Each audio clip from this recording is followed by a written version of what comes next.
Are you a Black woman ready to reclaim your agency and step into your power? If so, this is the conversation for you. My name is Marissa Price. I am a Black woman social worker, writer, healer, and this channel is dedicated to providing safe spaces for Black women to share experiences, resources with each other as we navigate our healing journeys. So I have two very special guests with me today, Stephanie Perry and Rashida Dow. I will pass it over to Stephanie first, introduce herself, and then Rashida. Hi, friends. My name is Stephanie Perry. I am one of the co-founders of Exodus Summit. I'm a house sitter. I have left the United States. I left in 2015, and I have found a new life for myself after 40. It all started after 40. Hello. I am Rashida Dow. I am a career break coach. I live in Mexico City, and I found a new life for myself just at almost 40, about 38. But yeah, that's the story. I love it. I love it. Hey, Alicia. Yes, happy Thursday.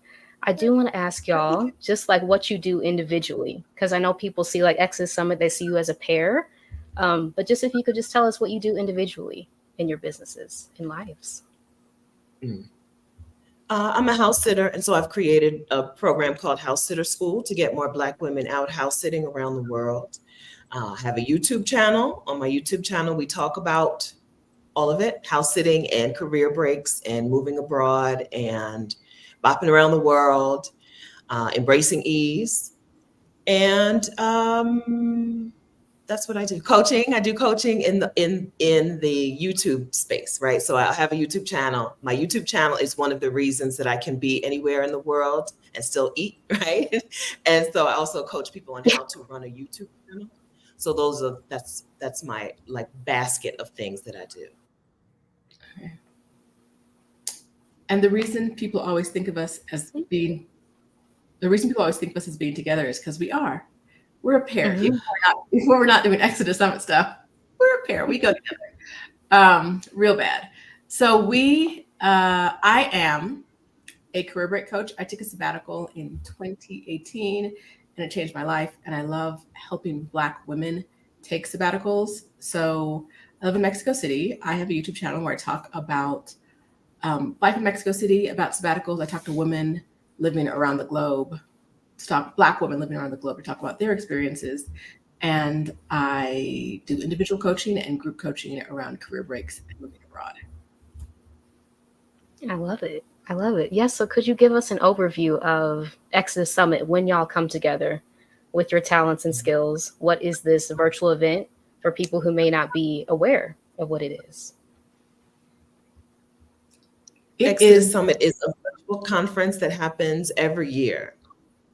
It's a virtual conference or summit for Black women so that you can learn how to do the thing, how to exit your country, how to live someplace new, whether that's forever or for a season. We bring in speakers who teach you specific tools, who teach you how to do specific things so that you can move abroad, how to address specific concerns. If you're concerned about leaving the country for a while, what about healthcare, or what about money, or what, we bring in speakers to teach those things. Yeah. And we bring in speakers who really want women to succeed in ways that they have found success. So we spoke to one of our speakers today, Marsha Barnes, and we were talking about like the type of talk we want from her, talking about, motivational talk or like action. People are leaving here of something. And she was like, no, I don't do that motivation. No, that motivation stuff. No. She was like, there will be a worksheet. We're talking about money. There will be a worksheet. You are going to have numbers. You're going to be able to write things down. And all of our speakers are like that. They really want, instead of being a place where people can say, oh, you did that. And maybe if I go and read your book and buy your course, I can figure out how you did it too. No, this is a place to come in and see how people are doing the thing during their talk. We're going to get to the action right there during their talk. And it's the thing, I think, one of the things we're most proud of about the summit. Yes. I love it. Yeah. And I can speak just from attending it for the past 2 years, like the tangible action steps that have led me to now like move abroad to Guadalajara, which is like only a dream that I had that I didn't know how to like put the pieces together. And so having that information in like such a safe community of other people who are interested in doing the same things that I was, like huge to be able to accomplish those dreams. So yeah, just a testimonial, real life testimonial. Yes. But I do want to ask about breakthroughs, with the topic being reclaiming your agency. So Stephanie, I downloaded your, I think it was 10 steps to a breakthrough, back when I was in Yeah. Charlotte, and just rented like a hotel room, just Oh, did wow. that, worked through that workbook. And it really made me like see the vision that I wanted for my life. So just a question, like, how did you know that it was time to make a change? Both of y'all have had like major life transformations. And what was the point that it was like, now is the time to make this change? I believe in myself. I'm tapping into my power and I'm going forward. Anything you'd like to share around that? I didn't want to spend one more year repeating the years that I was having, right? I just couldn't keep doing that. I didn't, I, I just couldn't keep going like that. I was going under.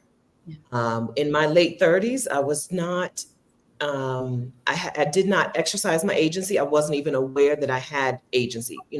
I thought I was on this Yeah. particular life path, and I'm like stuck in like a needle on a record.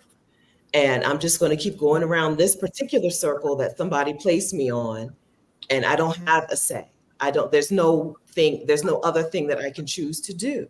I need to stay in this job, maybe get a promotion or two, but I need to stay in this job. I need to stay in this city. I need to hang in there, right? My life was about hanging in there until I was retirement age. And I just couldn't do that anymore. For a long time, I thought that that's what my life has to be. It just has to be this. It has to be stay here, do this, put your head down. Don't worry about the things that you wanted for yourself. Don't worry about the things that your dreams. Stay here, do this, stay on this path. And then 65 or 67 or 72, then you get you time, right? That's you time. Mm-hmm. That's when you get to try new things. That's when you get to explore. That's when you get to travel and do the stuff that you already know that you love. And then one day I was like, I cannot keep going on this. I don't want another year like that last year. I was miserable. And always had a feeling that I deserved. Yeah. I always had a feeling that I deserved something different, something better, but I just didn't know what Right. to do, how to get it. And one day I was like, that's enough of that. Mm. Mm-hmm. And I think that's huge. What you said, like a lot of us don't even know that we have agency to be able to tap into it. And I think it's through like spaces like Exodus Summit that reminds us, like reflects back to us that no, you're in control of your life. That's kind of like a Yeah. radical concept for a lot of us, right? So yeah. And Rashida, was there like a moment where you were I think like, so too, I can't do particularly this for anymore? I'm sorry. Mm-hmm. I'm sorry, I have a delay again. I thought I fixed it. I was just saying, particularly for Black women. That's exactly right. Yeah. Yeah. So for me, I was kind of on the same path that Stephanie was, and I knew that it wasn't something I ever thought about. But deep down in my soul, I knew that the most I could hope for out of a life I was living was more money, right? And Mm-hmm. like, I'm not a person that believes that money can't buy you happiness because it will show buy you things that make you happy. But if the way you're making money is the thing that's making you unhappy, then how much money do you need to buy the happiness to go back into the thing that's making you unhappy in this like terrible cycle of work life wackiness? And so Mm-hmm. part of the question for me was not even the question. Like I knew I couldn't do it anymore because I left one job for another and thought it might be better. And I left that job for another and thought it might be better. And at the end of the day, none of them varying degrees of madness, right? Varying degrees of madness. And so being in that cycle of like, yes, I got a raise, or yes, I have money to buy shoes to wear to this terrible meeting with these terrible people. Yay, right? Yes, I have a new coat that I love, or I get to go on a trip that is amazing, but I have to go back to this job that I hate. Um, And it was like, it's kind of like an abuse cycle, right? Mm-hmm. Yeah. The highs and Mm-hmm. the lows, but like I was doing that to myself, right? The job was terrible, but the job itself wasn't giving me reason to believe it was going to get better. I was looking at like at least I have money to do this. Like I felt financially secure, all those things. And so I had myself in this abuse cycle of Mm-hmm. it'll be better with the next raise, with the next boss, with the next whatever project. No, girl, it won't. It won't.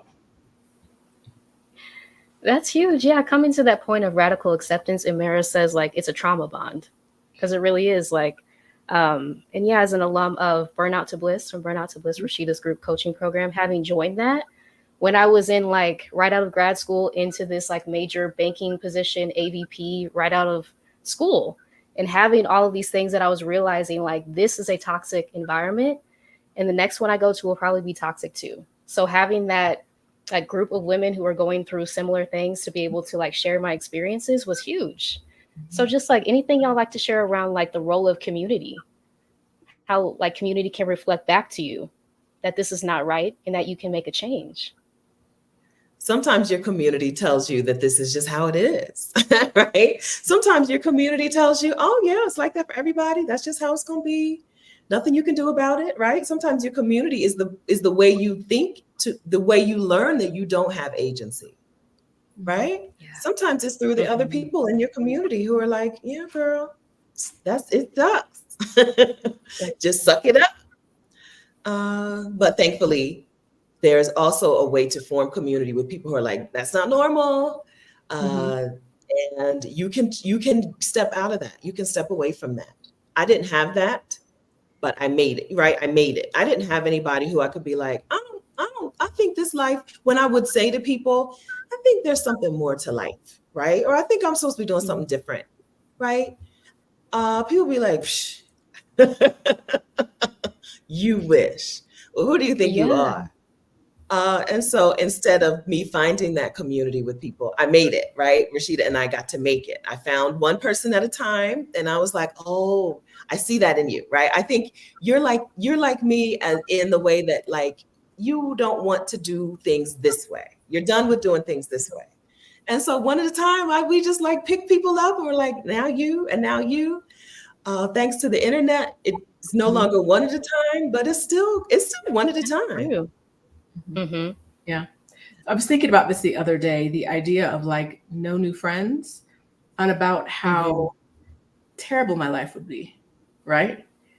Because when I was at my bottom, most of my friends, people I saw regularly, were either like in my same industry. So it sucks for all of us, right? Or working at the same job. So yes, it sucks for all of us. And that was what was normalized, right? It took new relationships, talking to new people, a therapist out of my comfort zone, getting in touch with people like Stephanie, et cetera, to realize that not only is it not normal, it's pathological, right? Like the abuse that the American labor system, right, is just incredibly broken. And no matter how important people tell you it is, or how much you think you can get from it, it is designed to take more from you than you ever get, right? There's nothing that's going to change that.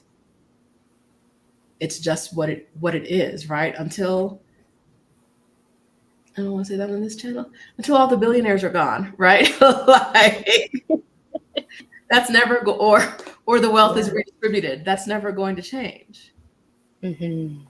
So That's so true. Yeah, it is pathological. I think that's a perfect word. And I think more of us are realizing that as we share our stories, which is like the power of storytelling. We see like how many parts like intersect and how many parts are similar too in our stories. So we're able to put a pattern together of the way that Black women are treated in workplaces. I do want to ask you about that, just like your experience in workplaces in the US and how that informed your journey abroad and reclaiming your agency from like a lot of these workplaces try to strip us of our agency. So what that process was like. I had an interesting process because one of the places I worked for a very long time in my career was headquartered in Germany. It was a German company, and we were the American branch. And the difference in the way the employees were treated, we also supported Canada and Mexico. So I had visibility from the US. I had visibility in Brazil. I had visibility to what was happening in other countries, and nobody was treated like America, right? Like I'd be on group projects with my German counterparts, and they'd be like, oh, it's middle of July. Like, we don't go on vacation till August, but we're not doing no work right now. So, girl, like, this project don't have to wait. And my boss is knocking on my door, like, I need you to get it done. And I'm like, no, the people I need to work with, they're gone for the summer. And she would still be like, what is that? What does that matter? Like, it's not a solo project. It's a group project, girl. I can't do it on myself. I don't speak German. I don't have the access to their information. Like, I can't do this. But still, the idea that, like, within the same company, just looking at the way people were treated around the world was not that the labor force in Mexico is treated especially well, but the idea that the way America is terrible to its employees is very particular to America, right? The idea that, like, work comes first, family second, and if you don't have a family, you are solely a worker. Right? Like my boss asking me to cancel my already on the calendar vacation because my coworker who had a family wanted to be gone on those days. Well, girl, we both gonna be gone. She was like, and you guys can't be gone at the same time. Well, either you're going to tell her no, or we're both gonna be gone at the same time. And because she had a family, she was able to go on those days. And I was not at work on those days. So she managed to find a way for us both to be gone. But you know what I mean? The idea that you're secondary or like not as important, you're just a worker. Like I have a vacation on the calendar. I'm going on a plane and you want me to cancel that because this woman decided that she wants to be on vacation at the same time I do. How does that, you know what I mean? Like my German coworkers weren't getting those requests. My Mexican coworkers weren't getting those requests. My Brazilian coworkers and Canadians weren't getting those requests. It was just America.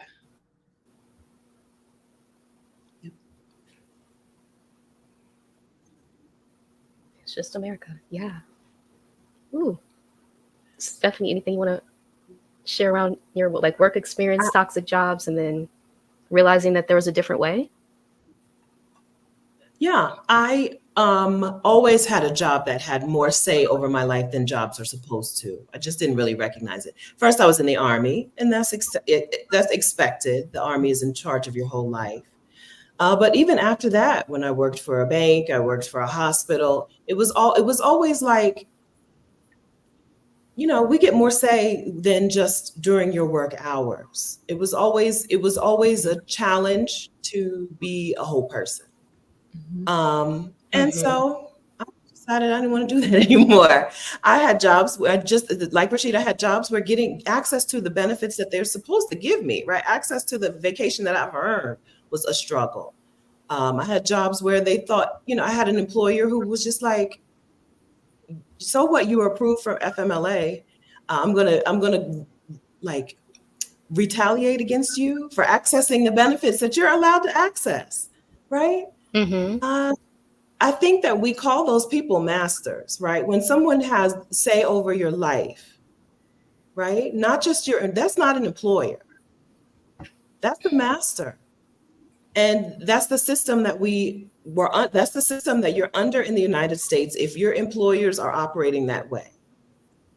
And once I took a sabbatical, what happened was I took a year off. And once I took a year off, I was like, oh, I can't go back. I can't go back to that. Too much freedom now, right? I've experienced too much freedom. I've seen how the rest of the world operates. I've seen these other people. I've met these Germans, right? I'm traveling in Southeast Asia. Germans are like, yeah, every year I travel for a month. Every 4 years, I travel for 6 months. You know, I met these people and I'm not going back. I'm not going back under that old system. I just couldn't, you know, like the switch was flipped. Yeah. And that was the beginning of me exercising agency over my life, planning the sabbatical, taking the sabbatical, and not returning from the sabbatical were ways that I made sure that, or the ways that I first exercised agency, ways that I first said, I'm in charge, I'm driving the boat, right? Do we still say that? Mm. We gonna drive? Okay, Mhm. in the vote, right? That was it. That was the beginning of that for me. And work pushed me there. If it wasn't for the way that those jobs operated, maybe I would never have taken more these bolder steps. But because they operated so terribly, right? Because they really expected me to be just a worker. And because I got fed up with being just a worker, everything else fell into place. It all snowballed from there. Mhm. Mhm. Mhm. I remember seeing someone, a Black woman online, write about how like our jobs aren't supposed to make us happy, right? Like that's like there's this expectation that we're going to find joy in our jobs, and when we don't find it, we get extra frustrated, and it's not supposed to make us happy. But like the gap between happiness and I see why folks go postal is like it's too big. It's too big. Mhm. Like, it's not just that I'm not finding. I find a little. Listen, at the last job, they always had breakfast for me. There was smoked salmon in the kitchen. There were berries. Y'all know I love my berries. Every morning I go in and eat 2 breakfasts before I talk to anybody. Right? Like And the there car, were. I'm sorry. and the car, No. This is in the a office. different job. Yes. But no, you got a car too. Oh, but no, I didn't get a car at that job. I got the car before. Oh, sorry. Got the car. Okay. I got breakfast at one job and lunch at a car at a different job. You know, benefits differ. But when I was in that situation, it was like, yes, there are small joys. Yes, I can always find a Black person in this hallway to chop it up with. But the difference between joy at work and the pockets of joy that I am creating that wouldn't normally exist is too large, right? Like it's not that I expect my happiness in life to come from a job, but like Mhm. I'm deeply unhappy because of this job, and that's a difference. That's right. Mhm. That's powerful. And I do want to ask just about the information that you gain when you travel, because I feel like that's been life changing to me. Actually, like having proof that the Mhm. lies that I've been sold are not true. It's like, Mhm. and that takes a second to like sit with that reality. Mhm. So anything you'd like to share just around like how travel can give you that information that the things you've been experiencing in the workplace, in day-to-day life, that are traumatizing you, that are robbing you of your agency, are not normal, and to have that concrete You're right. information to kind of put the puzzle pieces together. You're right. Tell us a lie. Tell us a lie that you found that was a lie. What could travel confirm for you? I think it's the danger part, the danger that exists outside of the US borders that we're always told. Yes. It's like this is the safest I've felt being in Mm. Guadalajara, being able to walk around at night. Like I could not do that in any major US city that I've ever visited before. Mm. And so having that like knowledge to solidify, okay, this was a lie that I've been sold my entire life. And Mhm. what else are they lying about? I Yeah. feel like it opens up new pathways to that too. Mm-hmm. Absolutely. So for me, there were the lies, the like, the lies that were told. There was being in outside of a system and seeing how people lived abroad, but it wasn't seeing how people lived abroad that really impacted me as much as like removing myself from the US system. That is where I was like, I don't even care what country it is. It's not like I'm like, ooh, they live in a great life in Thailand. I want this.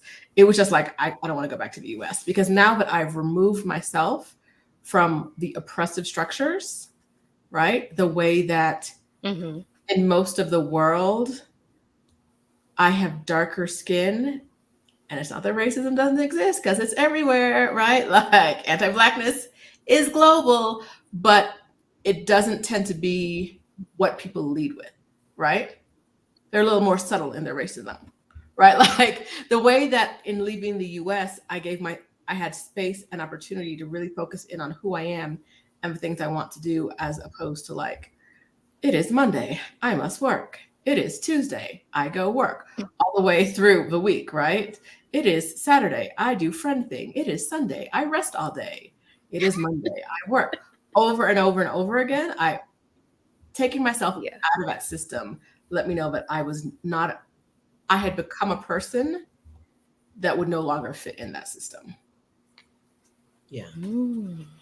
Through travel, I've the lies that travel, some of the lies that travel helped to uncover for me included that same safety lie, right? But also included lies about myself that I found through travel. I found out that there were a lot of parts of myself that I weren't really me, right? They were just things that I had to take on for this place that I lived, right? I found out that, oh, I do like to talk to strangers, and oh, I do like hanging out with people.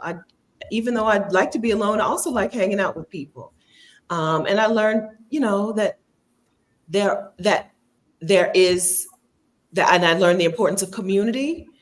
All of that travel Mm-hmm. helped to bring down a lot of the stuff that I thought I knew, but about the country, about the United States, about me, about other people in the world. It's really hard. That's really hard to like encapsulate that, but it changed everything, right? It changed everything. It Mm-hmm. changed the way I operate in my life, and it changed the way I see things and the way that things, show up. I thought that I Right. never really thought I was not a person who was like, oh, the United States is the best country. I was not that. But I didn't know how bad off we were. I didn't know. I really didn't. I didn't know what the other places were really, what they were living like. I didn't know what systems we had. I didn't know how dumb we are. I didn't know how dumb. I know I knew some dummies, but I didn't know how dumb the average American is in an Mm-hmm. Uber anywhere in the world, and they can talk politics. They can talk world leaders. I don't know who you're asking me about, sir. Okay, I don't know. I'm dumb. Okay, I'm American. I don't know who you're asking me about. I had a 7-year-old in McDonald's dress me down in McDonald's in Mexico about Trump during the 20 no, it must have been after the 2016 election, sometime around 2018. And I was like, I can't even care. I cannot have this conversation with this child. Number one, I can't speak Spanish. But number two, he knows more than me. He's talking about the Soviet bloc and how something, I don't know. I don't know, kid. I'm dumb. So a lot of things. The answer is a lot of lies were exposed just by stepping my feet outside of the country for a little while. Mm-hmm. Mhm. Mm-hmm. And I feel like that speaks to the power of the US on a global stage, right? When you live in like the source of power that controls so much of the world, it's like when you leave, like people have to have a certain level of understanding, even about how the US operates. Even being Yeah. inside, a lot of us don't know how the US operates, but people Mhm. outside do because it's so powerful. So having that realization Yeah. too, it's like, wow, all this Yeah. knowledge that I don't have. Like you Mhm. said, mm-hmm. Mhm. Yes. Yeah. Yeah.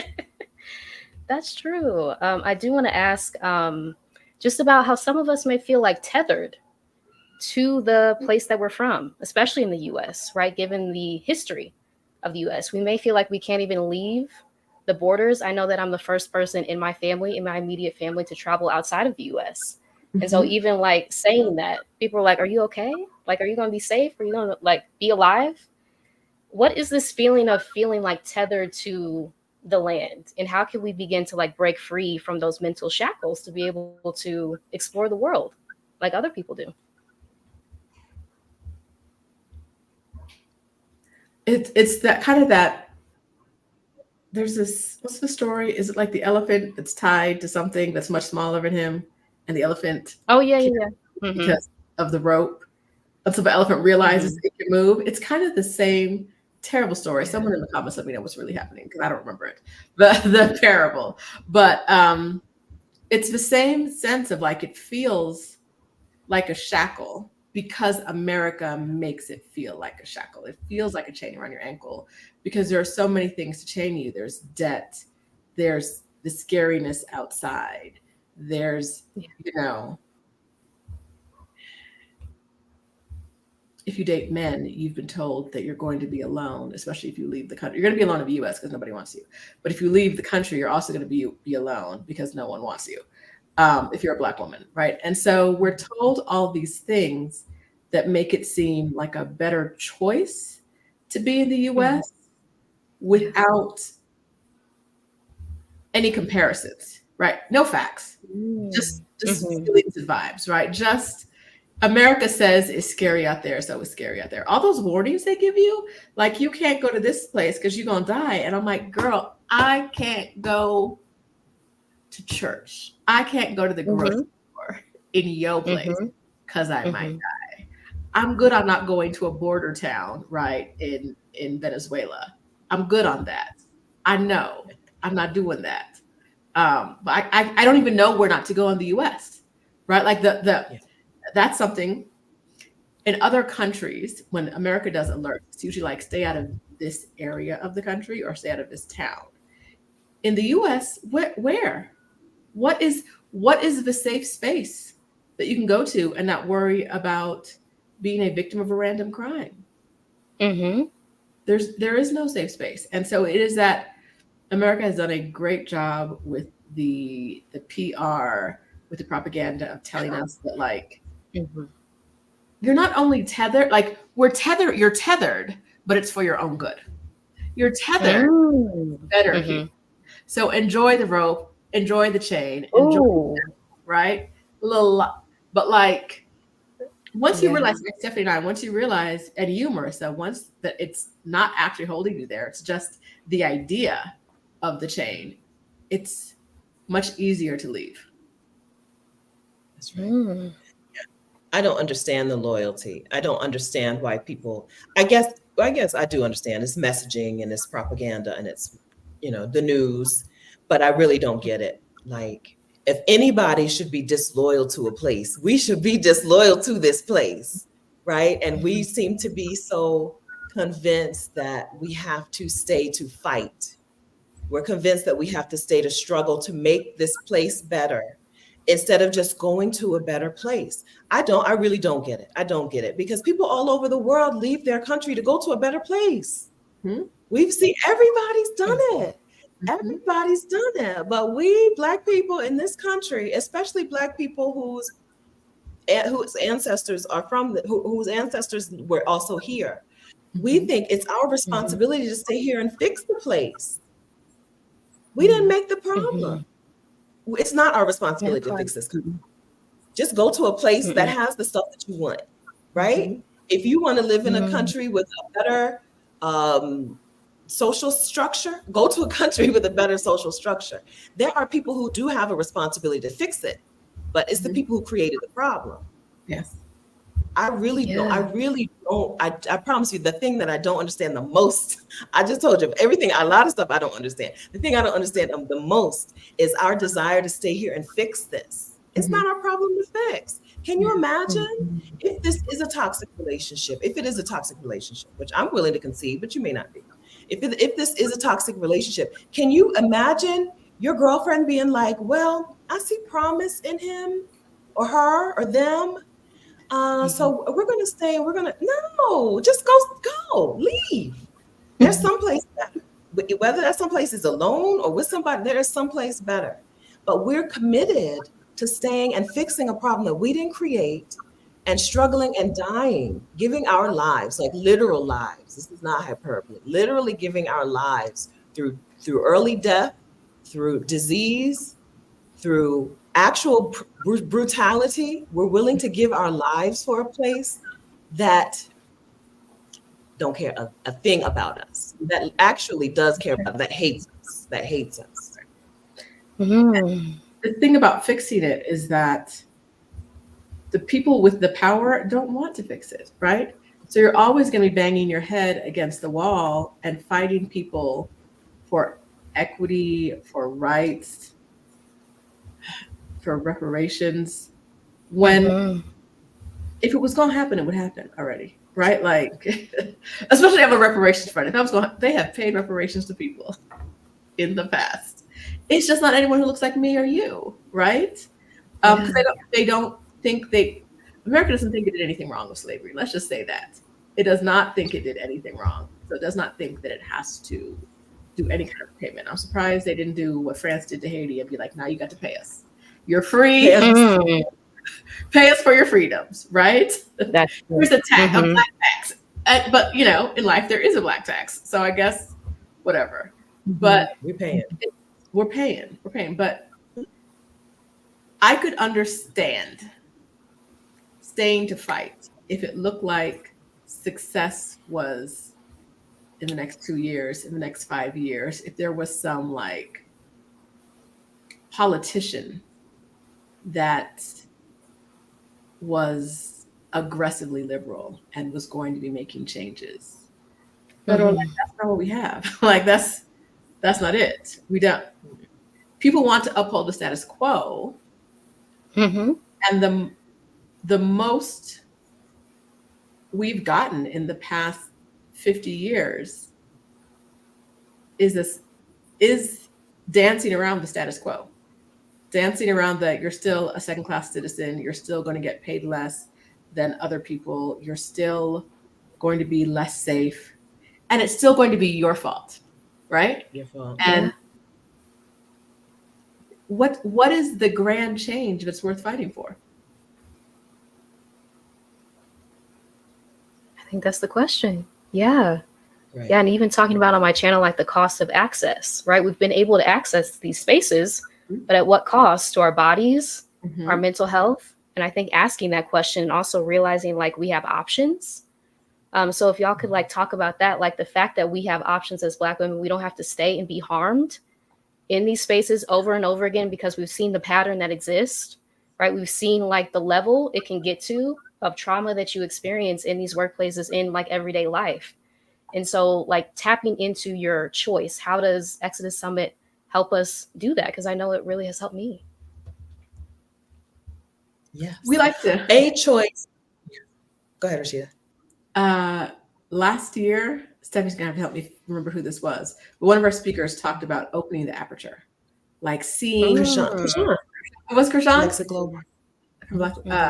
Seeing more, right? Same eyes, but being able to like see more than you could before. And that's what we love about Exodus Summit. We love bringing in speakers who can share their personal experience, because we think that's the best way for women, Black women, to see themselves, right? You, another Black woman coming on stage and saying, this was my experience then, and this is my experience now, and this is how I got from A to B, is the absolute best way for another Black woman to say, oh, I didn't think it was, but maybe it is possible for me. And so that opening is what the summit's all about. That's right. We, during Exodus Summit, you get to see the ideas start flowing for individual people, right? We get to see women come in with like, I don't know, listen, I would like to have agency over my life, and I would like to do this thing. I would like to move abroad, but seriously, I don't know. I don't know how it's going to work. I don't know if it's going to work. I don't know if it's for me. And during the summit, we get to see women going, oh, here's an idea, right? Here's a solution to a problem. Here's an answer to a question, or here's how I can find an answer to a question. Here's how I can create a solution. It's really wonderful to see that happening. We have Exodus Summit. We put Exodus Summit on every year, but it's really the speakers in the community that do such a wonderful job of changing lives for the women who attend, and giving them like a whole new path, a whole new idea. It lifts the little needle off the record. Do you understand that, Marissa? You're a youngster. I do. Do you understand? Okay. Another analogy. I know what records are. Don't want to play you like that, Marissa. Talk back. Fight back. Person. You've seen YouTube videos where kids, they're like, what is this? And the kids are like, I don't know. I do not watch those. I don't know. But we get to see that needle lift, right? We get to see them lift it up and be like, okay, I'm not going to, this is no longer the only path I can go. I have some choices and I have some options. If taking agency over your life, when you see other people do it out in the world, when you see people do it, it starts with a thing. It starts with a small thing. It doesn't necessarily start with a big thing. You see people, right? She gets in the gym, and then next thing you know, her whole life is different. Seriously. It starts with a small thing. The summit is that beginning seed. You have like a desire, a dream, right? But it doesn't seem realistic. You come into Exodus Summit and you watch that thing blow up. You watch it take Mm-hmm. doesn't take on a life of its own, but you give it life. It becomes a living, breathing thing. That's what it Right. is to take agency over your life, to no longer be that needle on that record, to be like, I'll make my own music. Thank you. Mm, I love that. Yeah. And I'll just speak from being in like from burnout to bliss, having that initial feeling like I needed to take time off of work, but I didn't have anything, like I didn't have a blueprint.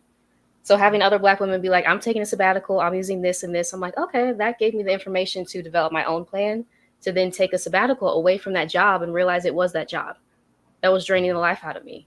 Right. And so it's like these continuous seeds over time, like you said, that are implanted. It's like, oh, maybe I can do life this way or this way. And it doesn't have to be so rigid and robotic all the That's time. right. Yes. Yeah. That's right. You put yourself in the position to get information or you have to put yourself in the position for things to start working, right? You have to put yourself in the place for things to start happening for you, for ideas to start flowing, for solutions to problems to start coming to you. You do have to put yourself in position. That's where the agency comes in, right? You have to decide that this is worth it to you, and you have to put yourself in a place where these things can start happening. Get yourself in community, right? Coaching is a thing that people do because they want to make a change, and it's a way that they exercise agency in their lives. It's not the only way, but it's a way. Community is a way that we start to exercise agency in our lives, a way that we start to say, I'm driving a boat. And part of that is I'm going to get in a community with people where this thing is normalized, where this thing isn't looked down on, where this thing is done. Agency, community, coaching, there it's a package, right? It goes together. If you having been a person who did not think that I had any say over my life, right, and that I just was going to keep going around and around, it really is just as simple as, let me ask somebody for help, right? Let me ask somebody to help me. Maybe it's in a conference, maybe it's in a Facebook group or community or something, but it's really, the starting point is really, let me ask somebody, right? I was in Brazil and these dudes were like, oh, we're in Brazil for months and months. And I was only in Brazil for 6 days. And all I said to them was, how are you affording to stay here that long? Right? Just asking a question to somebody who's doing something that I want to do changed my life. It opened up everything for me, right? I didn't think you could travel long term on the kind of money that I had and they had. They changed everything for me because I just asked some questions. I got some help. Then I got on the YouTube, got some support. Agency really does start with making a change in your life, taking control over your life. It really can start with asking somebody, how did you do what you did? Mm, I love that. And I do want to talk about YouTube because having a YouTube channel and like putting myself out there as someone who still struggles with the fear of being seen from the environments that I've been in, just to ask about like YouTube and reclaiming your power and agency and putting your voice and your story out there boldly. Like, what role has that played for both of you having YouTube channels? We all think, I think we all think that our experiences are so unique and so different. But once you talk your talk, once you get on something like YouTube or a podcast, once you start talking your talk, you find other people who are like, oh yeah, me too. Yeah. And that Mm-hmm. really that's really like a lifter. It really will change your perspective on yourself and your life. Once you start talking to people and you share some things out in the world, and the internet makes it so much easier. Once you start sharing some stuff out in the world, you're no longer alone. That's Mm-hmm. community, right? You share some stuff and they share some stuff. It's been amazing being on the internet, being alive at this time. It's been really wonderful. It's opened up it's created a whole new community Mm-hmm. that didn't exist, right? Started from nothing. YouTube is a place where you can create a community from air, from literal air, because you just talking, right?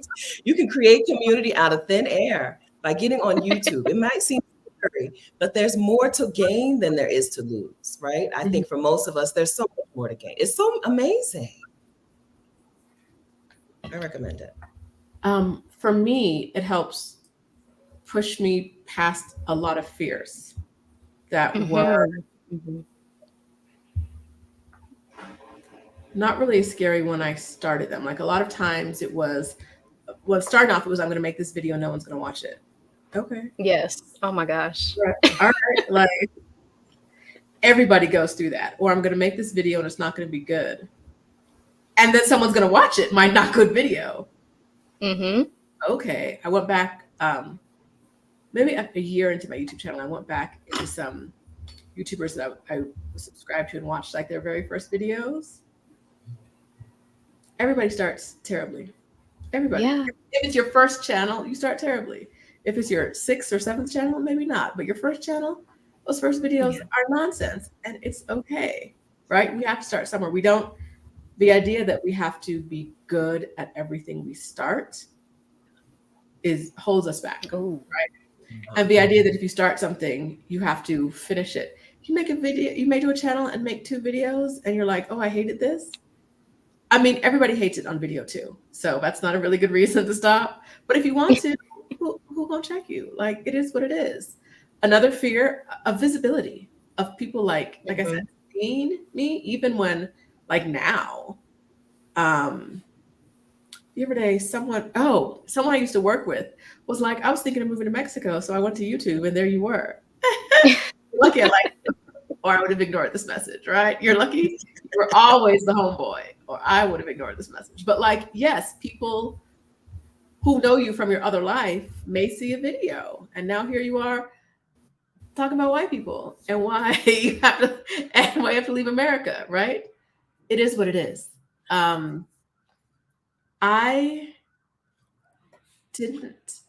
There was some, honestly, my thing about YouTube is fear. It always comes back to fear. Like when I don't want to do something, when I don't want to edit the video, it's always like I am scared of something, and it manifests in procrastination or me talking myself out of something. I'm scared that people are going to leave nasty comments. If I said the sky is blue today, someone's gonna leave me a nasty comment. So whatever. Well, like, 'tis what it is, right? Like it doesn't matter what you do. Some people are just terrible humans, and some people feel the need to use anonymous posting on multiple platforms to vent their anger and frustration. But the good thing is, all of you listening, I get to think about how much better my life is than theirs. Because I'm not on the internet so mad that I'm going to someone's page and being like, you wore a yellow dress and yellow looks terrible on you. You shouldn't do that. I don't care. I live a good life. I live a good, happy, healthy life. So when I see those hating comments, I'm like, oh, sucks to be you. And I really mean it. Like, it sucks to be you, but you're in a place that you feel like doling out negativity is what you need to do. Not I disagree with you, but like, how dare you? You know, if I talk about racism, it's always like, we're not racist, but get your bleep, bleep, bleep, bleep, bleep ass out of our country, right? Like, no matter what country I'm talking about. Okay, sure. Great. Yeah, I live a much better life than you do. And YouTube is more than any other platform. A constant reminder, but like, my life is very, very good because y'all unhappy people just spreading around the nonsense. The thing about visibility is, if you're not visible, somebody else is, and with a stupid message, with a terrible message, the wrong message, right? You don't owe it to people to be out there, to be a voice, to counteract that terrible message. But you might want to. You don't owe it to anybody, but you might want to. That's probably why you wanted to start a YouTube channel, right? To share something with somebody. And if you keep wanting to not be visible, remember that somebody is more visible and probably terrible, right? So it's nice to be like, okay, well, here's why I'm doing this. I'm doing this because there's something that I want to share. And I want to make sure that the person who's looking for me right now finds it. Mm-hmm. Visibility, it's not a negative. It's just, it is, right? It's not a bad thing. It's not even a good thing. It's just a thing. But you can make it a good thing by reaching the people that you wanted to reach in the first place. So I was having that conversation with Delia the other day about stupid messages, because almost every video with recommendations about what to do in Mexico City is garbage. It's like tell someone to come to the city and go to what's that, Shake Shack, right? Like it's the equivalent of that in like a New York or something. Like, no, don't do that, baby. But I don't want to make the content to say, I don't feel like it. I also don't want to tell y'all all on the internet my secret places. But like, I don't want to make the content. But like, there's a lot of bad stuff out there, and someone should make it. It reminded me of that. There's a lot of stupid messages. Yeah. I see a question from Kyoka. How did family friends handle you doing YouTube? How do you deal with criticism?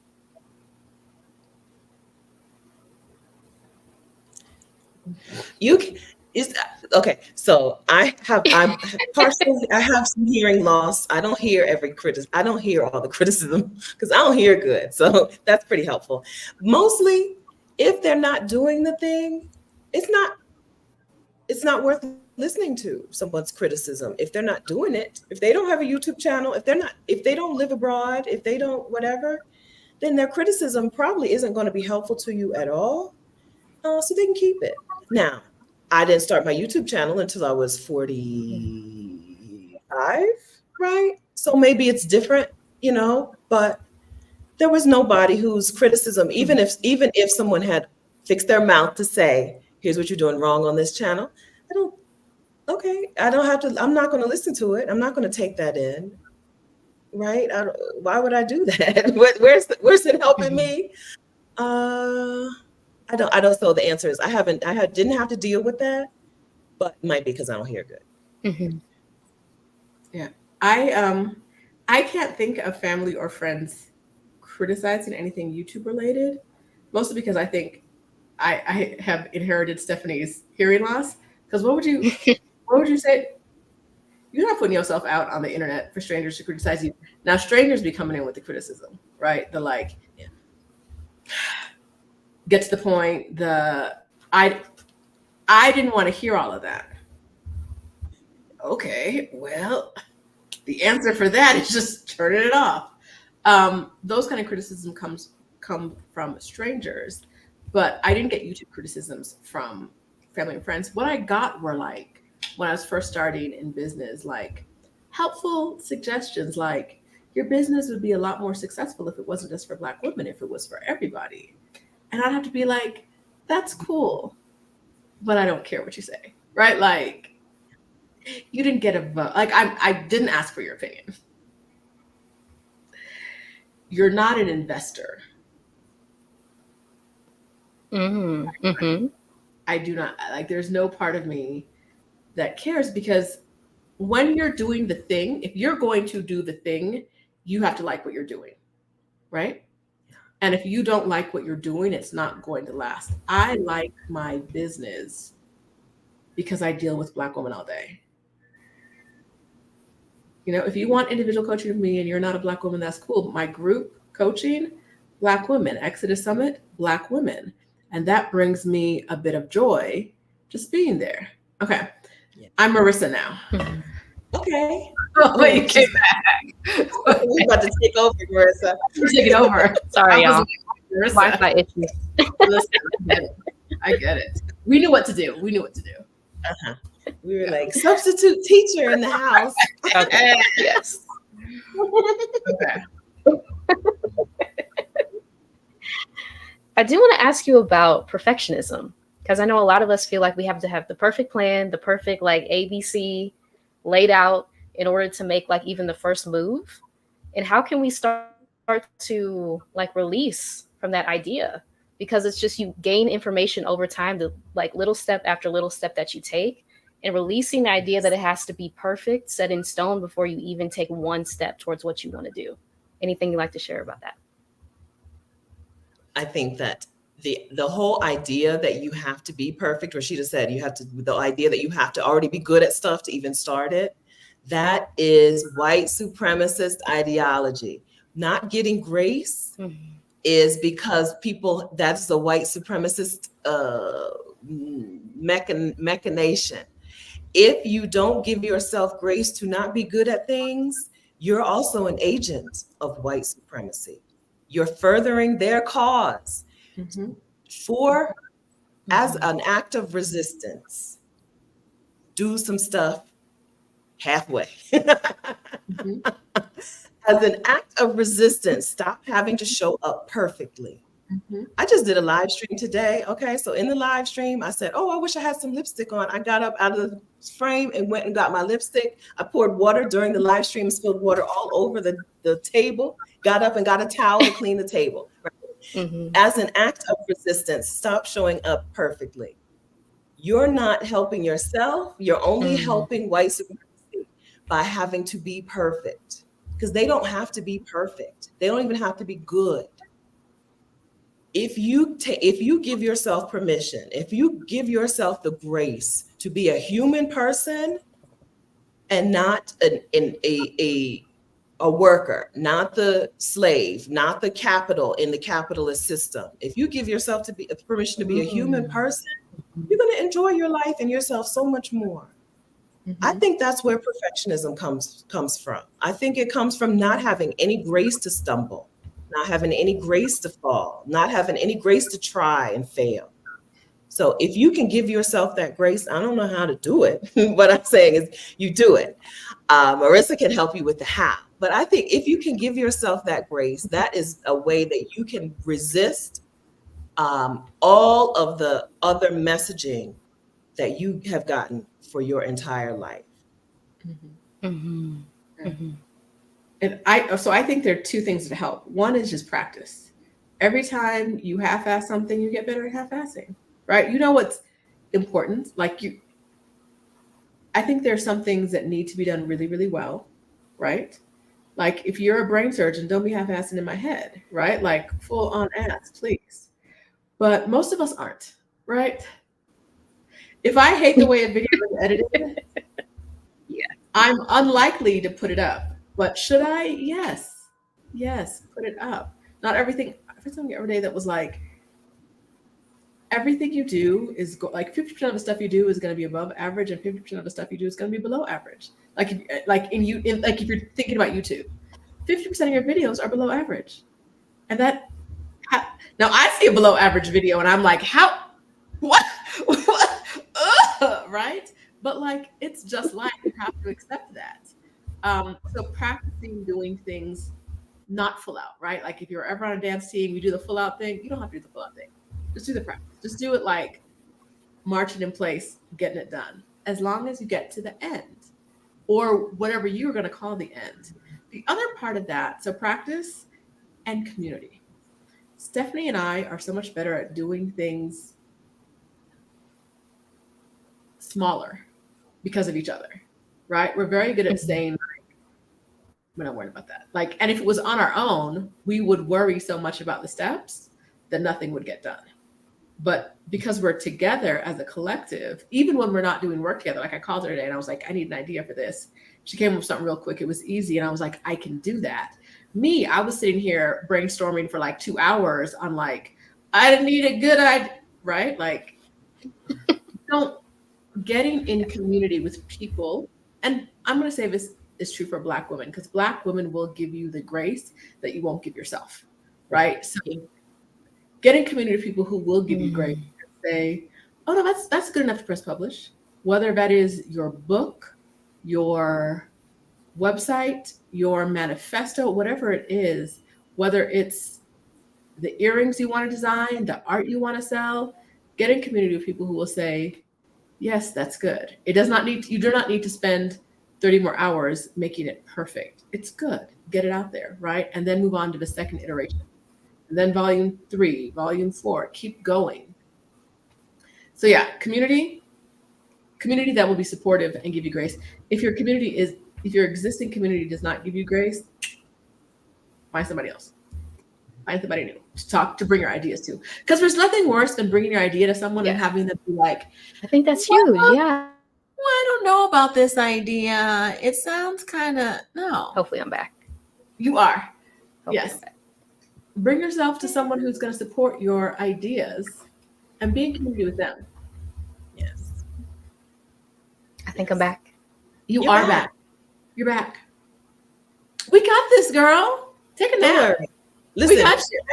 do a halfway job. Okay, Marissa, Right? you can practice that right now. Okay. You're good. All of us, all three of us on this screen, we know how to do a YouTube live stream. We're good. Yeah, I do want to talk about sorry y'all.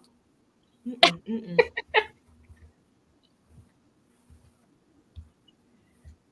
What do you want to talk about, Marissa? I do want to ask just about like the healing process within like the Exodus Summit community. The healing process. Just like in being in community with other Black women. Hopefully you can hear me. Yeah. Yeah. So being in community with Black women in itself is healing. Exodus Summit also helps Black women get to a place where, like a literal place where they can focus on their healing, like a literal, like a city, an actual house, an actual place where that can be your focus, right? Where work doesn't have to be your focus. Listen, maybe your spouse is no longer going to be your focus. Sometimes women get involved in Exodus Summit and the spouse goes bye-bye, right? But so being in community with Exodus Summit helps you on a lot of different levels to heal from a job, heal from a relationship, heal from a country, heal from a past that was harmful to you. There are places in this world where when you step foot in that place, you feel the healing. It's real, right? There are places, it's not the same place for everybody. So everybody can't come to Costa Rica. Okay, I'm here, right? But there are places in this world where you get there and you're like, oh, I just feel it. Maybe it's because of the slower pace, the kinder people, the sunshine, the good food, the sound of the ocean, right? There are literal places where you can go and focus on your healing. And that is a thing that Exodus Summit does. But also the women in the community. It's just healing. Black women, we are the best people. And being in community with us, We are. it's only good. Only good's going to come out of it for you.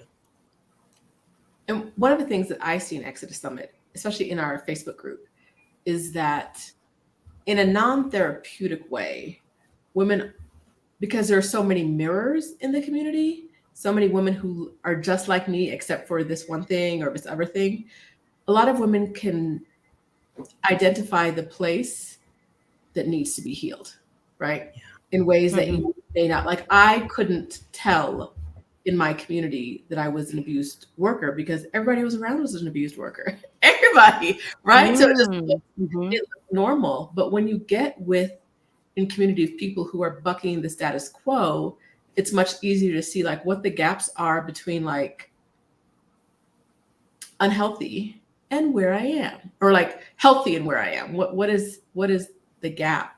Whatever things I could be doing to bring more joy, more ease, more life into my life, as opposed to staying where I am because it's what I know. I think that's been huge. Yeah. And especially to be around other people who are liberation focused too. Because that has been a struggle for me, always like having the sense of, okay, this is not right what I'm in, but no one around me really like having that same realization. And so it can feel isolating when you're the only one like in your community, right? But being able to join communities like Exodus Summit, realizing other Black women are like, this is not working for me either. And there's a different way out, and being able to like share that knowledge collectively, I feel like that's so powerful just to have that space. Absolutely. Yeah. I do want to read some comments here. Let me see. JG says, this is crazy. I think I just found my idea for a YouTube channel. And it's funny because I listen to these types of channels while at work because I don't have to actively listen the whole time. Wow. I love it. Start your I love channel, it. JG. Yes. Yes. But yeah, I want to ask for people who may not be registered for Exodus Summit 2024 yet, how Exodus Summit helps Black women reclaim their agency, step into their power, and try something new, like taking a career break, traveling abroad, moving abroad, these things that may not have been in their purview before, and really lean into that to explore life and kind of like loosen the grip on stuff. Because sometimes we grip stuff so tight and like we're very rigid because the spaces that we're in require us to be. So, how does Exodus Summit allow us to kind of get free in that sense?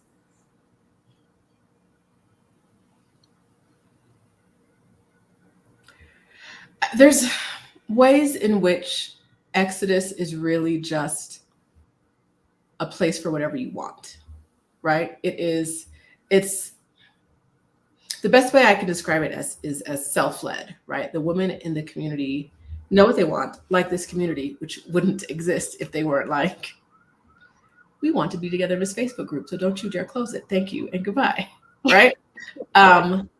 They want to be in community with each other and creating those relationships and coming to, I don't know how often other people are in the group, but I'm in there every day, right? So I see what's going on. It's a place where people talk nice to you. It's a place where people are kind, where they support your ideas. And sometimes the difference between freedom and where you are is someone else just supporting. Yes. Mm-hmm. Mm-hmm. Mm-hmm. That's right. So if you come into the Exodus Summit community and you decide, this happens, you come in and you decide, you know what, I don't really want to move abroad. This is a group about moving abroad. Friend, what you did decide that you do want for yourself, somebody else is working on it too, right? And you team up with her, y'all become partners, accountability buddies, friends. You don't have to know that moving abroad is the thing that you want for Exodus Summit to get you to the thing that you do want. We think that most women could benefit, like most all Black women, will benefit from significant time away from work, from some sort of career break or sabbatical. But that doesn't have to be the end goal, right? But if you want to figure out what you do want for yourself and you don't know what it is now, the answer probably is a sabbatical or a career break or some time out of the country, because that is how you come to the real thing, right? That's how you decide, that's how you uncover what you really want. It's hard to uncover what you really want for yourself when you're exhausted and you're unsafe and you're worried and you're stressed out, right? But if a career break can get you to a place where you are rested and safe and de-stressed, then the other good stuff comes bubbling up to the surface. So no, you don't have to want to move abroad for Exodus Summit to be the right community for you, right? But at some point, you're gonna want to leave the country. Okay, at some point, you're gonna want to take some time out of the country. You're gonna want to leave your job at some point. That's what we do. You're gonna want to leave the country. You're gonna want to leave the job for some time to get to what your thing is, right? To get to what the thing is that you want for your life that you don't have right now, the thing that you want to start exercising your agency to get. I love that. I love So that. Marissa's link is here. Register for Exodus Summit Yes. 2024. Mm-hmm. Register today. Use her link, okay? Marissa's link is here. It will give her some extra. It will give her some money without it costing you anything extra. This is an affiliate link. It'll give her a commission. This is your way to say thank you to Marissa for creating this space, for creating this YouTube channel, and for being such a good, calming, helpful, healing presence on her channel, on her platform, on the internet. Okay. Exodus Summit is online October 11th through 14th, and prices go up on the 11th. October 10th is the last day for the prices that you see. So when you click on Marissa's link, you go over to the summit. The prices that you see today are not the prices that you'll see on October 11th. So go ahead and register now. When you look at those sessions, if any of those sessions would clear something up for you, would make a roadblock a little smaller for you, then we hope that you'll come to Exodus Summit, join us, get in community with the amazing women from Exodus Summit, learn from the speakers, and make progress on your thing. Yes. Well, I'm excited to attend my third year in a row. Like I said, I've been Yes. to the past two, and they've been transformative. They've been life-changing, just hearing from Black women, right? From different walks of life, share their experiences, their tangible, practical resources that help me make this move abroad. I think that has been just life-changing. So I'm excited for this year. So yeah, I'm just excited want to read too. a few Yes. comments. Yeah, I want to read a few comments, and then I'll ask y'all if you have any last words to share after that. Okay. All right. Mara says, moving to Cambodia in a few months. Thank you, Exodus Summit sabbatical the first few months, and we'll be teaching English for income. Mara, Nice. Good. that's amazing. Good. That's the plan. Mhm. Yes.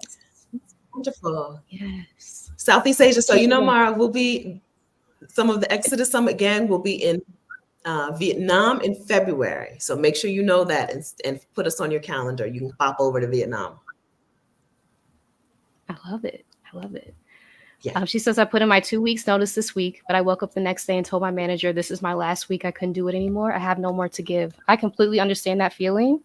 Mhm. And just celebrating you for going with that, because that's not always easy, right? Mhm. But we're cheering for you. We're Yes. cheering for you. Yes, we are. That's wonderful. Wonderful. Wonderful. Okay, she'll be there, she says. Okay, good. Good. Yes. There was another one I wanted to see.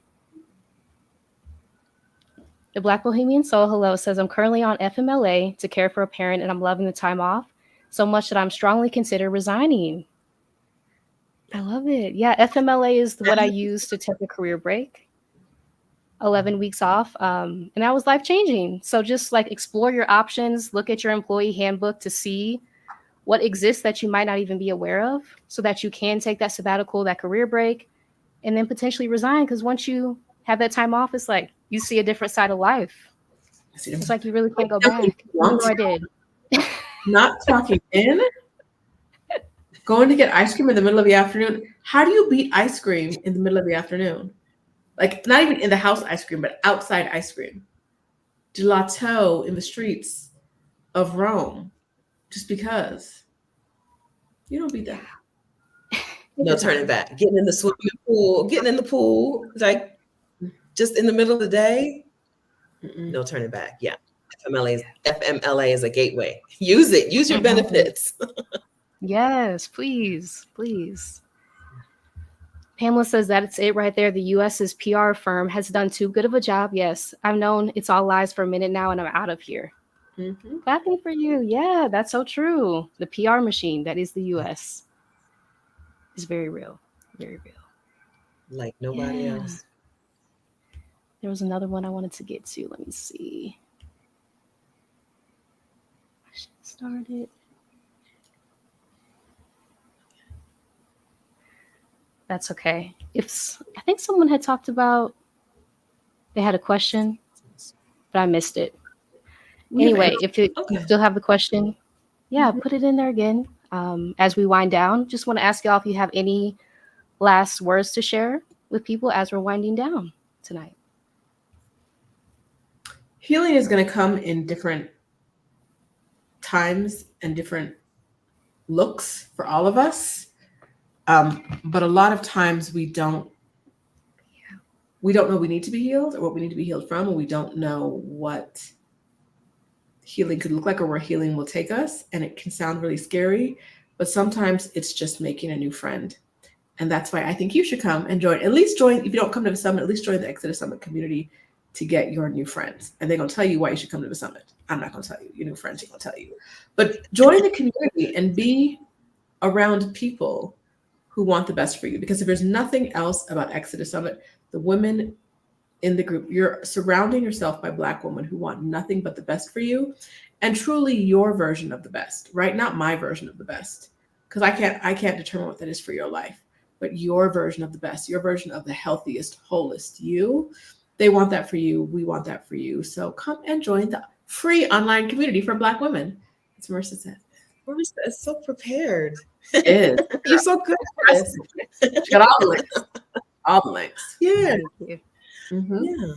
I would say that, listen, like there, you can enjoy your life, right? You don't have to continue to put things off for some phantom date or some phantom age or some phantom year or some phantom circumstance. You can enjoy your life today. You can get behind that driver's seat and take yourself where you want to go, right? And seriously, it can be as simple as, how did you do that? Finding somebody who did something that you wanted to do and ask them, how did you do that? I know I've gone from it is what it is to I'm driving the boat. It's better over here, right? It's better. We don't look this glowy and shining because we're, being pulled along on our lives. We look good because we feel good, and you can feel good and you deserve to feel good. And that may be some actions and some questions away. I love it. I love it. And I did find the question. So I'm going to ask that real quick. Is there a potential opportunity for an in-person Exodus Summit in the future in the islands with the good food, fresh air, and fellowship? That's super specific. In the islands. Which island are we talking about? Light torture. Island. Tell us. So Stephanie's really good at this one thing of like, if you want something, just say what it is you want. She tells me all the time these things, and I'm like, girl, get away from me with this new idea. But say what you want. Tell us what island, so I can roll my eyes and get all ornery. It would be amazing. The women in Exodus Summit love to get together. So it would be amazing. It's just, who gonna plan it? Who's gonna do that work? Oh, and then COVID will go away. It's just, it's not, it's a thing that I think we would both love to do. She said the Seychelles, girl. It's a thing that we would love to do, but who's gonna do it? Who's gonna plan it? If we're going to the Seychelles together, we'll tell you. Will there be an actual summit happening? No, there will be water and some lobsters happening. Splashing. Yes. Yeah. I love it. I love it. But yes, I want to thank y'all so much for being my guests tonight, talking about how to reclaim your agency, step into your power. Again, please register for Exodus Summit 2024. I'm excited to attend. The link is in the description section if you want to register, and also the free online community. Please join. If you're looking for a like-minded community who are liberation focused, to support you in your goals, whatever they may be, this has been such an inspirational community to be a part of. So yeah, just want to recommend it. And thank y'all again. Thank y'all for being in the chat, working with me with my tech issues. But yes, I appreciate y'all being here tonight. And yeah, until next time, y'all. Thank you. Thank you. We really appreciate you having you as part of the community. It's always wonderful. Thank you for having us here, and thank you for being a member of Exodus Summit, a wonderful member of Exodus Summit. Thank you so much. Absolutely. Yeah. Yes. Bye. Good night, ladies. Good night, Bye. Bye, y'all. Y'all in the summit.